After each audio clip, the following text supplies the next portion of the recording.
Joe was walking down the strip of Las Vegas. He noticed a building being demolished.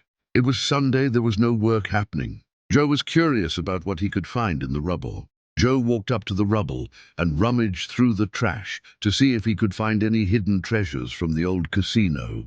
As Joe dug through the rubble, he noticed an old metal box that was hidden from sight. Not finding anything else of value, Joe decided to open the metal box to find out what was inside. As Joe slowly opened the lid, he glanced inside, and to his surprise, it was full of gold coins. Joe was a poor man struggling from day to day, wondering where his next meal would come from. When Joe saw all those rare gold coins, his eyes lit up with glee and surprise. Immediately, Joe took the coins to a coin dealer, where he would find out that those old coins were worth more value than Joe ever thought he would ever have.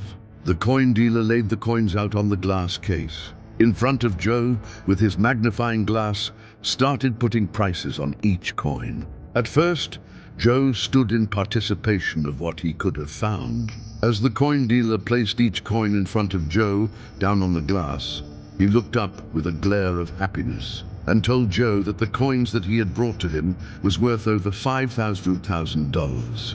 Joe could not believe his ears at first. He thought the guy said $500, but the dealer insisted that Joe had brought him the rarest of gold coins that he has ever seen in his years of business. He immediately wrote a check to Joe for $500,000. Joe was at all with himself at first. Joe didn't know what he would do with this much money. Joe was a very poor man. He had never had this much money in his entire life. "This is a game changer," the jeweler said to Joe.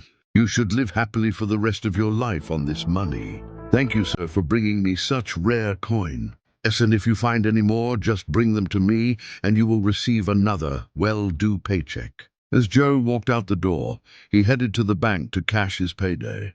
Joe was able to get himself in a small studio apartment. Joe lived out the rest of his life in the studio apartment until he succumbed to devastation, a brain tumor. Joe was slowly fading out, but his heart and soul would live on forever. Joe passed the rest of the money to a charitable donation for cancer patients. This, my friends, is a true story and really happened in the year of 1989.